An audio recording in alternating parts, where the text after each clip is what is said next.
తాబేలు నిజానికి ప్రతి ఇంటిలో ఉండాలి. మనకి ఇప్పటికీ దేవాలయాల్లో తాబేళ్ళు ఉంచుతారు. ప్రతి దేవాలయంలో తాబేలు ఉంటుంది. పూర్వం ప్రతి నూతిలో ఒక తాబేలు నుంచేవారు. ఎందుకు తాబేటిని ఉంచుతారో తెలుసా? తాబేటి యొక్క దర్శనము మంగళ దర్శనం. తాబేటి వంక చూస్తే మంగళం. అందుకే ఇంట్లో కనీసం తాబేలు బొమ్మ ఉంచుకుంటారు. ఉంచుకుని ఒకసారి ప్రయత్నపూర్వకంగా దాని వంక చూస్తారు. ఎందుకు తాబేలు ఇంట్లో ఉంచుకోవాలి అంటే దాంట్లో ఒక రహస్యం ఉంది. దీక్ష అని ఒక మాట. దీక్ష అన్న మాట దేనికి అన్వయం అవుతుంది అంటే యజ్ఞానికి అన్వయం అవుతుంది. యజ్ఞం చేసేటటువంటి వాడు దీక్ష స్వీకరిస్తాడు. దీక్షా స్వీకారం చేశాడు అంటే ఇంటి లోపలికి మళ్ళీ వెళ్ళరు.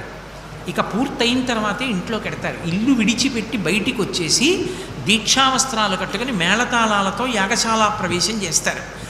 ఇక ఎప్పుడు మళ్ళీ ఇంటికి వెళ్ళడం? ఆ యాగం అంతా